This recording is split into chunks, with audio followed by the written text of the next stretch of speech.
Hi అండి, welcome to home entertainments for health. నేను మీ సత్య. ఈ వీడియోలో ప్రతి గృహిణి లేదంటే తల్లి కూడా పిల్లలకి ఎలాంటి హెల్దీ ఫుడ్స్ ఇవ్వాలి, వాళ్ళకి చక్కగా కండబలం బాగా పట్టించి వాళ్ళు చాలా దృఢంగా బలంగా ఉండాలి, మార్నింగ్ టైం హడావిడి లేకుండా లంచ్ బాక్స్లో ప్రిపేర్ చేసే ఒక హెల్దీ రెసిపీ గురించి చూస్తూ ఉంటారు. సో ఈ మీల్ మేకర్ శనగపప్పు కర్రీ అనేది ది బెస్ట్, అంటే బెస్ట్ ప్రోటీన్ గని అని చెప్పవచ్చు. బక్కపల్చగా ఉన్న పిల్లలకు కానీ పెద్దవాళ్ళకి కానీ మంచిగా కండబలం పట్టించి వాళ్ళు ఎంతో దృఢంగా బలంగా ఉండేలా చేస్తుందండి. సో ఈ మీల్ మేకర్ శనగపప్పు కర్రీని చాలా రుచిగా, కమ్మగా, మంచి సువాసన భరితంగా, టేస్టీగాను ప్లస్ హెల్దీగా ఏ విధంగా ప్రిపేర్ చేసుకోవాలో అయితే ఈ వీడియోలో చూసేద్దాం. సో మన మెయిన్ ఇంగ్రీడియంట్ పచ్చిశనగపప్పు. ఈ పచ్చిశనగపప్పు మనం ఈ మీల్ మేకర్ పచ్చిశనగపప్పు కర్రీ తిన్న తర్వాత అసలు ఏ విధంగానూ గ్యాస్ట్రిక్ ఫామ్ అవ్వకుండా, తిన్న తర్వాత డైజెషన్ చాలా బాగుండాలి అంటే కనుక పచ్చిశనగపప్పుని కనీసం 2 నుంచి 3 గంటల పాటు బాగా నానబెట్టాలి. ఇలా నానడం వలన పచ్చిశనగపప్పులో ఉన్నటువంటి గ్యాసియస్ అన్నీ కూడా చక్కగా బయటికి రిలీజ్ అయిపోతాయి. సో మనం తిన్న తర్వాత కూడా చాలా చక్కగా తేలికగా డైజెషన్ అయిపోతుందండి.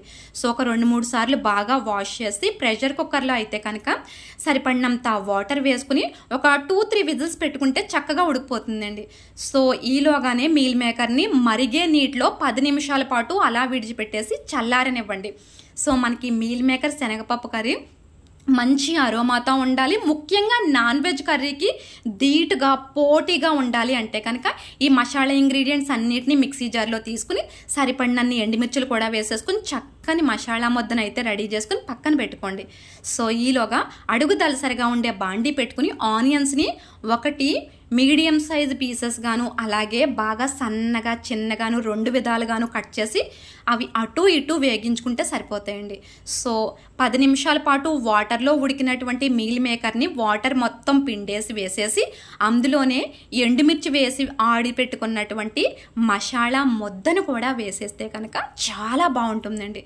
సో సరిపడినంత సాల్ట్ అలాగే పసుపు కూడా వేసేసుకుని ఆల్రెడీ ప్రెషర్ కుక్కర్లో ఈ విధంగా కాస్త నలిగేలాగా ఉడికించి పెట్టుకున్నటువంటి పచ్చిశనగపప్పును కూడా వేసేసుకుంటే సరిపోతుందండి.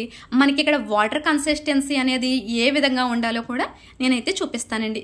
వాటర్ కన్సిస్టెన్సీ ఇలా వేసుకుంటే కనుక, ఇప్పుడు నేను వీడియోలో చూపించిన మాదిరిగా వేసుకుంటే కనుక మనకి ఈ మీల్ మేకర్ శనగపప్పు కర్రీ అనేది గ్రేవీగా చిక్కగా ఉండి రైస్, చపాతీ, రోటీ, పరాటా అన్నిటిలోకి కూడా చాలా కమ్మగా ఉండి మనకి మౌత్ వాటరింగ్ లాగా అయితే ఉంటుంది. సో 5 మినిట్స్ తర్వాత ఈ రకంగా మంచిగా చిక్కగా గ్రేవీగా ప్రతి పలుకుతోనూ ప్రతి మీల్ మేకర్తోనూ కూడా చక్కగా గ్రేవీగా అంటిపెట్టుకుని చాలా మధురంగా చాలా కమ్మగా తినే కొద్దీ తినాలనిపించే అంత రుచిగా అయితే ఉంటుందండి.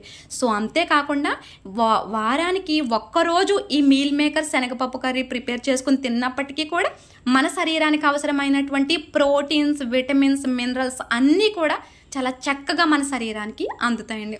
సో నచ్చిందా? అయితే డెఫినెట్గా లంచ్ బాక్స్లో పిల్లలకి వారానికి ఒకసారైనా ఈ మీల్ మేకర్ శనగపప్పు కర్రీని రెడీ చేసి పెట్టండి.